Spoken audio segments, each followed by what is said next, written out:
as we celebrate the centenary year of Indian cinema, we have a great panel actually. We have four very important filmmakers, very relevant filmmakers, Dibakar Banerjee, Zoya Akhtar, Anurag Kashyap and Karan Johar. What was the moment at which you knew that you wanted to have a career in the movies? What was the moment at which you knew that there's no escaping this? I mean, was it, inevitable for Karan and Zoya because you were second generation film kids? I mean, I grew up with Zoya, and I never thought that she would be a filmmaker. I don't think she thought that I would be one.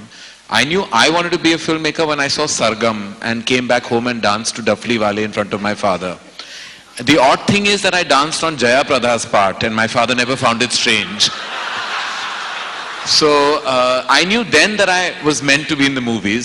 Zoya was always this cerebral child, very opinionated, very intelligent. She was always the one who gave us all a little bit of an intellectual complex. I think she still does. But she, I never imagined would be one of the most celebrated filmmakers, definitely. Okay. And her brother, definitely not. I avoided him like the plague. So, I mean, that's another story altogether. I saw Salaam Bombay, actually, at a theatre called New Talkies in Bandra. And it blew my mind. And I was like, I'm going to make movies. I was just saying because Salaam Bombay made Zoya want to make movies or want to be in Meera Nair's movie. So you were in Kama Sutra, I saw you. Little cameo, Zoya, that we don't know about? That was an accident, I can vouch for. You know, when you're an assistant director and you need, when extras are required, the first thing you do is get into costume and fill the frame. That's how I was in Dilwale. That's how I was in Dilwale. That is part of your job as an assistant director to get into costume and fill the frame when required. Anurag, for you, what was the moment at which you knew? No, I fell in love with movies very early on. But I found out very late I wanted to be in the movies, which was post the film festival in 1993 in Delhi. Okay. So that film festival is when I decided I want to be in movies, and I was in Bombay in the next 5 months. The moment that I thought that I would be a filmmaker as a professional, as a profession, was Ketan Mehta's Holi. Sure.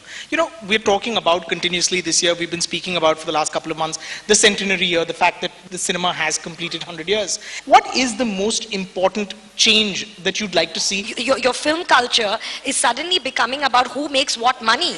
That's fine for trade. That's where you read your trade papers, not when you read where you're reading a review of a film and you're an audience. Why should the audience be like, this movie made that much money? No. Did you like it or not? I grew up in the industry. I knew that Amitabh Bachchan was a huge star. That's it. I didn't know how much he got paid. I didn't know how much money his movie made. I didn't know. And at the end of the day, my favorite was Rishi Kapoor. This terminology, I was just asked at a press conference, 100 crore club. We as a fraternity did not coin this terminology. This club, this supposed club that everybody's obsessing about, and now is limiting our growth as well. And how much do you know that out of the 100 crores of the films I'm making, actually the recovery of that could be 2 crores? Or 5 crores. Do you know that the return on investment on most of these so-called 100 crore, 150 crores is very little to the producer or very little to the distributor. It's marginal.